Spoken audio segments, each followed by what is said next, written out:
Hello everyone, welcome back to another Doctor Who Big Finish related video. In today's Doctor Who Big Finish related video, I'm doing my top 10 Big Finish for 2024. Now I've done this for previous years, ever since 2016, so if you want to check out previous year's entries, I'll leave a link in the description below to that playlist and the Big Finish review playlist so you can check out some more in-depth thoughts on these releases if they take your fancy. So yeah, this is one of the videos that I really love doing, and one of the videos I hate doing at the same time because it's trying to pick 10 releases. Now I picked up 50 Big Finish stories, that's quite a lot, and I don't want to think how much that cost. But yeah, this is a challenging video but also exciting, celebrating a big year for Big Finish, because 2024 Big Finish was very interesting. It was sort of an experimental one, as we saw the rise of individual releases return, with sort of mini beat series like Sontarans vs Rutans, the Dark Gallifrey series, Bernie Summerfield The Eternity Club. So we had a nice balance between individual releases and box sets. So it was an interesting sort of shift in sort of experimenting around with the sort of formula, as some of these releases like Sontarans vs Rutans probably would have worked well as a box set, but having it as monthly instalments made it a very enjoyable ride overall. But that's not all what we saw in 2024 Big Finish. We had a lot of celebrations. We had the celebration of Old 60's 40th anniversary and the big anniversary of the 4th Doctor celebrating 50 years of good old Tom Baker. But the celebrations didn't stop there, did it? It was the celebration of Big Finish having the Doctor Who licence for 25 years, where we saw a redux of Sirens of Time, and to mark that occasion of 25 years of Big Finish having the Doctor Who licence, they did a stage play of the Stuff of Legend. So let the celebrations continue and take a look at my 10 favourite releases from 2024.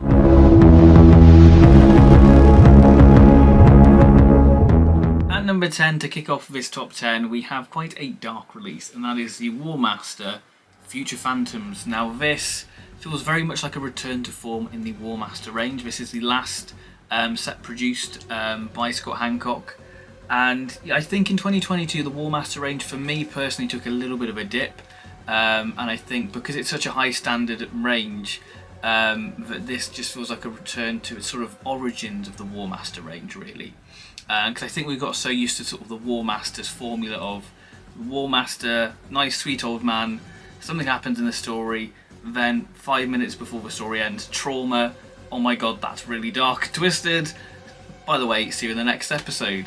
So this feels like a classic War Master set. Now I love the formula for this set, where we have, it's set at St. Simeon's College, and once a year this magical door appears and there's this man sat by a fire and he tells people, a story, and those people who walk into that room are never seen again. Very classic sort of horror sort of trope, isn't it, really? And I think Derek Jacobi, being the storyteller, he's got such a great voice for storytelling, and yeah, it's really great. And I think Derek Jacobi's sort of War Master really suits sort of the dark academia setting of this, and I think this box set is a perfect winter's night listen. The first story, His Close Companion, we follow this boy at a boarding school where it's quite isolated, where the head teacher and some of the teachers deal with sort of dabble in the occult, really, where they sort of summon this creature what haunts this student and some of the staff members. So it feels like a very classic M.R. James sort of ghost story in a way. Then we have the Foxglove Cylinders, which is very reminiscent of a story from Solitary Confinement, where we had sort of Derek Jacobi's War Master being Alexa, but we have the War Master making this sort of student's life an absolute misery as they want to, sort of research the Foxglove Cylinders, but things aren't as what they seem, as it sort of records sort of ancient history from like the voice of Alexander the Great, but things aren't going to be the same because the War Master makes this poor man's life an absolute misery. And yeah, it's one that hits you quite hard with how sort of hard-hitting and dark it gets. Within it, the third story, probably my personal favourite of this set, which is Visita, which is a great sort of psychological ghost story horror idea, that each night this sort of apparition, Visita, just watches you as you sleep. And listening to this at midnight in a dark room, I was a little bit freaked out by it, and I think that it's a great little ghost story and horror story by Lizzie Hopley. Then we have Signal and I'll Come to You, where the War Master and a group of people investigate this missing train in a train tunnel. Yeah, nice little ghost story as well, but the main highlight for me is The Sitter. A tremendous box set overall, and yeah, a return to form for the War Master range.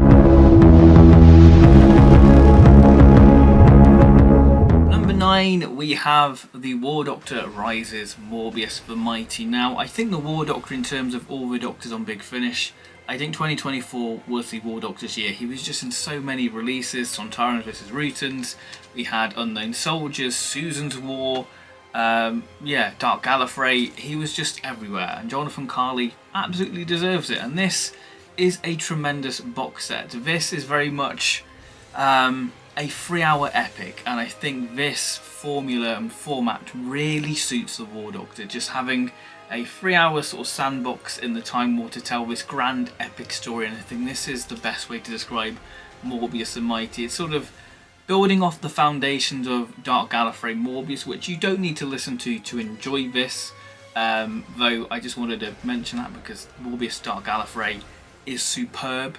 It follows sort of a similar tropes to that in sort of its sort of riffing off classic literature. This is very much sort of Doctor Who's Moby Dick. And it is just an absolute epic. You have these characters giving these little monologues at the start of the episodes. I shouldn't really call it episodes, it's more chapters within it, where you sort of get sort of the rise and fall. It's really, so it ends and so it begins. It's all lovely stuff like that, which works tremendously. The War Doctor is suffering temporal toxemia, which is a brilliant name for a Doctor Who virus, isn't it? So he can't travel in the time vortex or else his blood boils and he'll die. So he's being nursed by one of the Sisterhood, and something stirring in the dark. A character who has a grudge against the Doctor and the Time Lords, Morbius. So we have Morbius entering the Time War, and he doesn't have any alliance to the Time Lords or the Daleks, and he's very curious about the Daleks, but these are what is rivaling the Time Lords. So he thinks, well, I can destroy them, because Morbius is a character driven by his ego, and it's just very fascinating having Morbius enter the world of the Time War, and it's just really puts his ego and character front and centre, and I think Samuel West does a tremendous job. And the Daleks are brilliant with his little cult following. Yeah, I think this is just a real 3-hour epic sandbox story within the Time War, and yeah, a tremendous stuff. And the cliffhanger for chapter 1, I guess, is just really goosebumps. You're really thinking, how on earth are they going to get out of it? It's just a really standout release. I think if you are to pick up a War Doctor set this year, this is the one to get.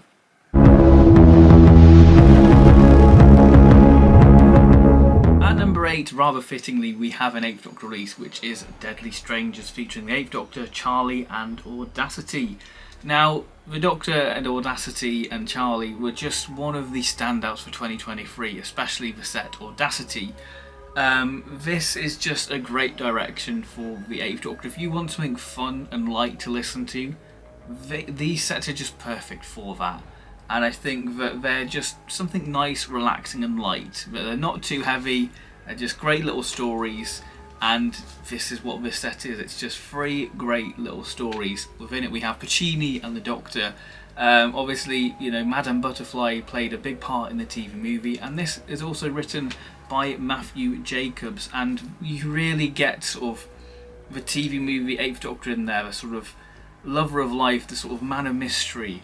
And there's got a few nice little jokes about the TV movie in it, and even if you're familiar with the book The Stranger, in a way, and it's just a really nice, relaxing story. It's just putting characters front and centre and letting them explore the environment within it. It's got some great character moments between the Doctor and Puccini over sort of the piano, talking about his sort of music. It's just really brilliant. There's a little alien threat within there, which feels very new series. It's just a really charming story. If you've listened to Muse of Fire, It's very much like that, relaxing, enjoy the characters' vibes, and there's a story bubbling underneath, but characters are very much front and center. The second story, Women's Days Off, is about sort of when women went on strike in Iceland. I think that's a really nice little bit of history to explore. It's quite a short story, it's 45 minutes, there's this sort of sci-fi element thrown in within it. But yeah, I think it would have been nice just to explore it as a little pre-historical, really, just a little fun little slice, and I think it's a great story for Charlie and Audacity. Really puts them front and centre as we have the Doctor investigating sort of the scientific sort of mystery within this story. And then we have The Gloaming, which features the Mara, or the Mara what we might not know yet, as this is a new Mara. It's set on this sort of space station full of sleepers, and it feels very much sort of Dot and Bubble when you realise what, you know, some of these characters are, what feature within it, and the Mara intertwining in sort of this whole place that is designed for dreaming. It's really a brilliant idea, nice little horror story within it. But yeah, I think that this is just a real great fun set and just a highlight within the year. I just really love the 8th Doctor Charlie and Audacity stuff. It's just fun listening, and I think that's real great stuff. Continuing with the 8th Doctor, I've gone for the Battle of Giant's Causeway, the first part of the Sontarans vs Rutans mini-beat series. And I've got one thing to say to you, what will sell this story to you, and it is Roman Sontarans. If that doesn't sell this story, I don't know what will. I think Sontarans vs Rutans was such a brilliant little mini-beat series, spread over 4 months, and I think that all the stories pretty much act as sort of standalone stories in their own right and have their own identity, and there's this great little mystery underneath that unfolds in Name Only. I think on Name Only is where it sort of connects the most, so, you know, check out the other 3 before you get to the concluding part for it. But Battles of Giant Causeway is just a real fun story because it features the 8th Doctor Charlie and Cariz, and Cariz is a character who didn't get much love back in the early days of Big Finish, and this puts his character front and centre within it, because he's sort of this shape-shifting chameleon type being, and pairing him off with the Rutans seems like a natural fit, where we have the 8th Doctor and Charlie teaming up with the Roman Sontaran Centurions, who don't know how they've got there, so there's a nice little bit of mystery there within it, featuring a literal bath bomb. It's a real fun story, some great sort of action set pieces, and I think the backdrop of Giant's Causeway is a really beautiful setting. It's got this nice sort of slow sort of 1970s sort of atmosphere to it, so we sort of explore the world and sort of the events start to unfold. It's a real great little opener. It's a great story in its own right with a mystery underneath, so if you want to pursue the series, you know, in future, you can. But you can enjoy this as a standalone story in its own right. And, you know, I say, you know, pick up Sontarans vs Rutans. It's a really great little mini-beat series, and this is a perfect way to open that range up.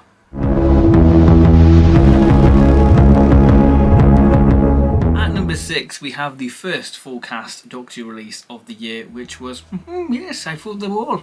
Yes, Fugitive of Vidics, Jonathan Morris's 6-part Hartnell epic.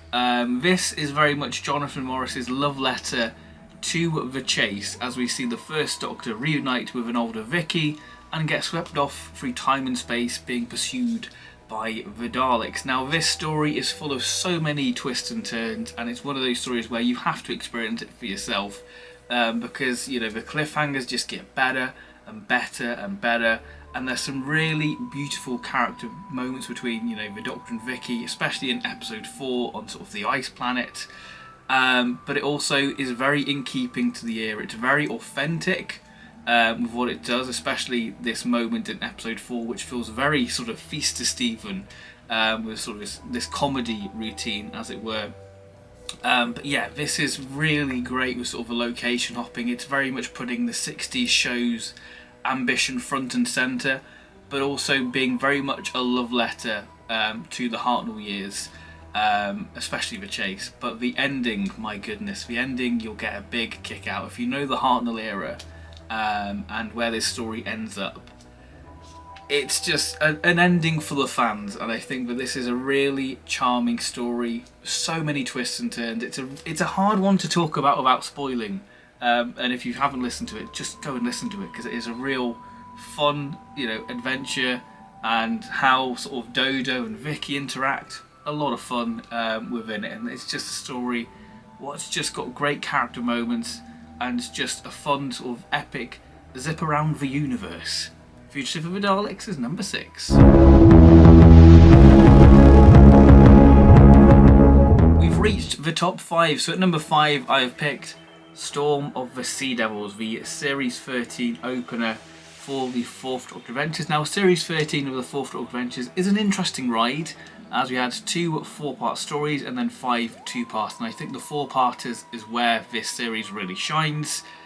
And I think Dominant Species technically is the stronger set, that's what my brain says, but I'm going to listen to my heart and I'm going to pick Storm of the Sea Devils, because the Sea Devils is my favourite Doctor Who story, and this is the best Sea Devil story since 1972. This feels very authentic Philip Hinchcliffe Doctor Who.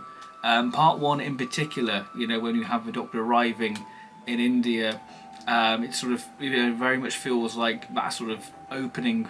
For that you have a villain very similar to Mr. Harrison Chase in Ramesh Kamal, who when he gets his comeuppance, it feels very satisfying. How the Sea Devils are slowly introduced feels authentic classic Doctor Who, but you sort of see these sort of paintings and you can just imagine sort of that, how they sort of been incorporated with Indian folklore. It's just brilliant. I think the whole setting of the Sea Devils in the marshes is wonderful, and the Sea Devils attacking. It's just a love letter to the Sea Devils, and I think that's what I really like about it. And I think the more I think about the story, the more I fall in love with it. And then we have this little 2-parter, The Worlds Beyond, which we have the 4th Doctor playing virtual chess, which unintentionally brings the toy maker back in the next set to Metamorphosis. But the reason I'm voting for this is Storm of the Sea Devils. If you want a slice of authentic 4th Doctor, this is the one to go for. It introduces us to Naomi and this new TARDIS team of Harry and Naomi, and it's just a real charming story. It's just very much authentic. So if you love your 1970s Doctor Who, Storm of the Sea Devils, ticks all those boxes.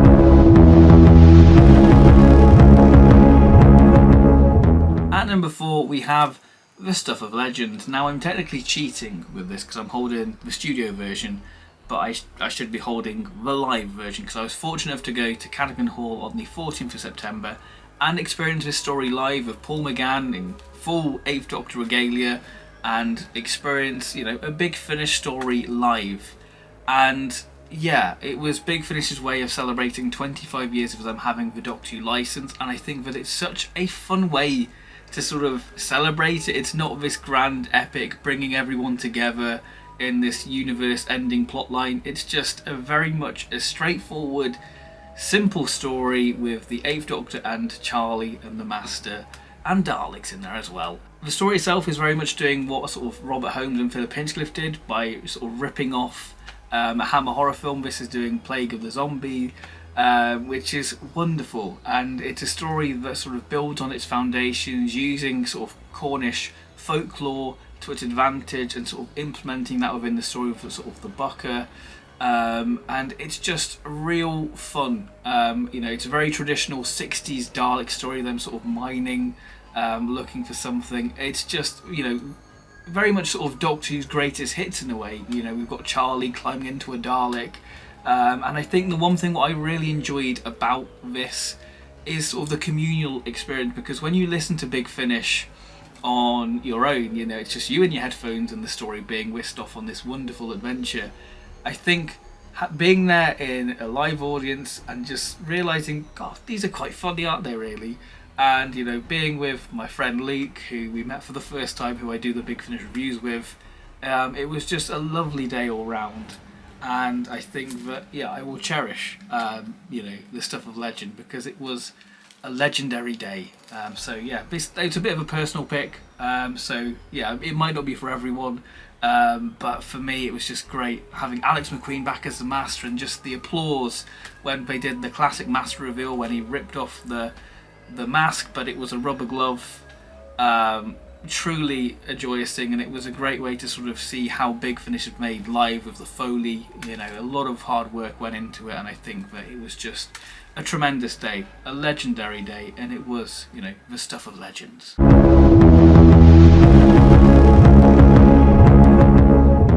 At number 3, we have one of the big releases of 2024, and a release that made total sense for Big Finish to do, and it is Goth Opera. It is the return of the novel adaptations, and this is celebrating 30 years of the Virgin Missing Venture. I think when the novel adaptations were sort of a regular occurrence on Big Finish, this is the one story I really wanted them to adapt, because I think it's a brilliant book, and I think it does streamline some of the book. It gets rid of this chunky sort of fan chapter with glitz and drashigs. This doesn't have that within the actual adaptation, and I think that Goth Opera is such an important piece of Doctor Who fiction, in the sense that it's the first bit of original fiction where exploring past Doctor TARDIS teams, and it's very much sort of what Big Finish does. It's redeeming characters who didn't get much characterization on the TV show for whatever reason,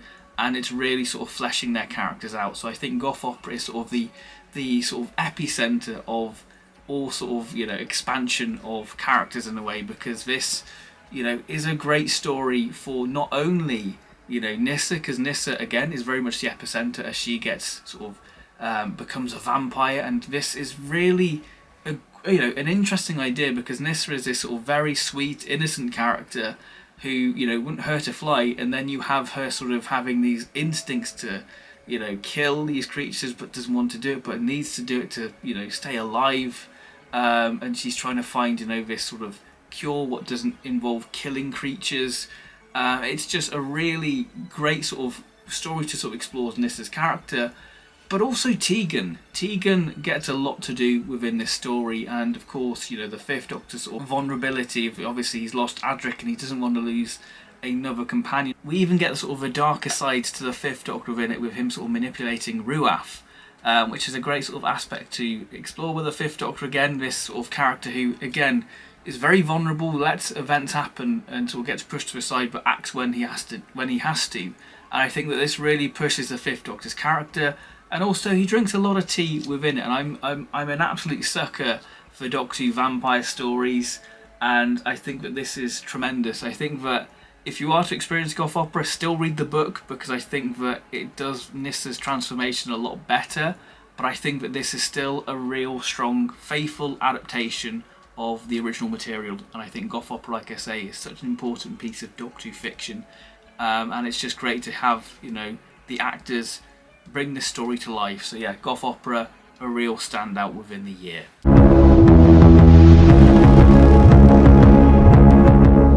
At number 2, we have a story I've really wanted to experience for such a long time.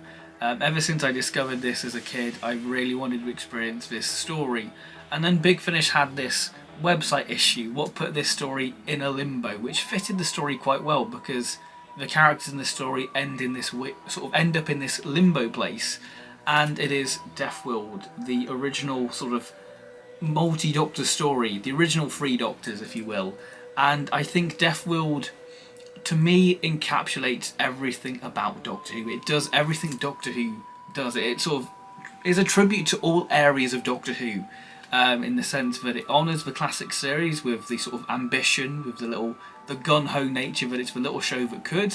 It has the grit of the wilderness years, with sort of the man-eating fungus and the zombies. It feels very sort of gritty in that aspect, but it also has the character sensibilities of the new series.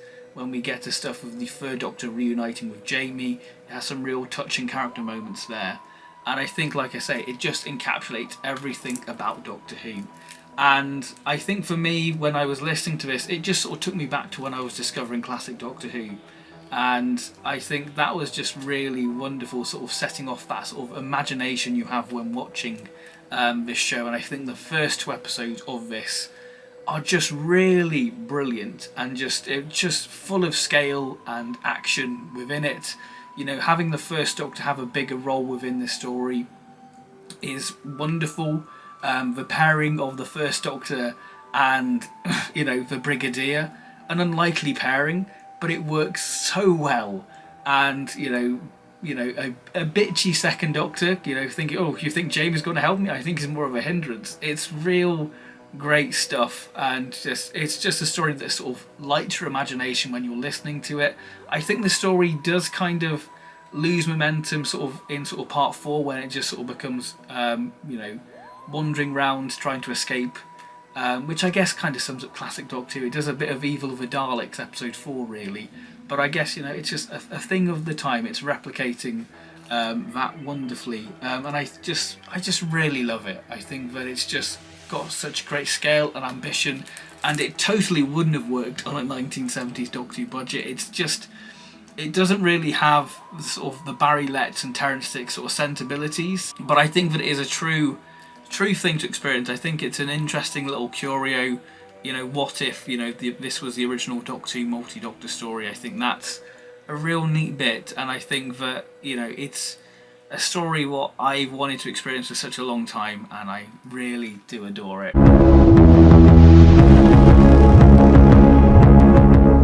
So my number 1 release for 2024, this is going to be no surprise if you follow the channel throughout the year, and that is Victory of the Doctor, the concluding part of the 11th Doctor and Valerie series. And my goodness, this is a recommendation. Just pick up this series because it is really phenomenal. It's probably the best Big Finish series Big Finish have ever done in terms of Doctor Who. It is just absolutely incredible. It is a love letter to the Moffat era, and you know, this puts the Paradigm Daleks front and centre, and it is very much for Paradigm Dalek sort of Dalek mania. They are this unstoppable force within it. It's sort of, you know, filling in some of the cracks within the Matt Smith era and sort of, you know, sanding them over and going, here's a reason why that happens, really, because the Daleks are just this unstoppable force within it, and it has some real dark moments within it, because you think these people are going to escape, but no, they get massacred by the Daleks. It is a story where the Doctor and his TARDIS team are so powerless against the threat that everything the Doctor throws at these Daleks, they just, you know, wipe it aside. They are just really great. You get to see the true idea of the Paradigm Daleks, but these are just these brutish Daleks. You get the mystery of the Eternal Dalek solved within it, and it's just such a roller coaster. It's emotionally charged, and it's just, what an ending to this fabulous ride within it. So if you are wanting to pick this up, listen to the series first and get to this, because the payoff is so wonderful and it's so worth it. And yeah, I just knew when I listened to it that this is the number 1 release back in February. I was like, this is going to take a lot to beat, and nothing beat it. It was just an absolute masterpiece of a box set. I think with everything this series does, and you get to this, you just go, yes, this is some of the best Big Finish I've ever experienced. And if you're a bit dubious that it's Jacob Dudman and it's not Matt Smith, honestly, you forget about it so quickly. I think Jacob Dudman really gets Matt Smith's range within it, and I think that this is just a phenomenal box set, and is definitely worth your time, and definitely worth investing in the 11th Doctor and Valerie stuff, because it is just such a ride and such a love letter to the Moffat era. And yeah, stunning, no notes. So there we go, that has been my top 10 Big Finish for 2024. A nice selection, and I think that this really highlights sort of the Big Finish format sort of experiment in sort of 2024. And yeah, it was a brilliant year overall, but 2025 is looking incredibly exciting, and is very much looking to be the year of Chibnall Doctor Who, with the 13th Doctor and Yaz, the Fugitive Doctor, Sacha Dhawan Master, the Lupari. There's so many exciting things to look forward to. Hooklight, Doctor Who and the Brain Drain, Genesis of the Cybermen, and Classic Doctor's New Monsters. It's looking like an incredible year for Big Finish, and I cannot wait to get stuck in listening to those. But that has been 2024. You were really good. Now let's see what 2025's got. So yeah, thank you very much for watching this top 10 video. Let me know your top 10 releases of the year. I'll be very interested to know what was some of your standouts within the year. So thank you very much for watching this video. Please like and subscribe for plenty more Doctor related content coming up in the near future, and I'll see you next time. Bye bye.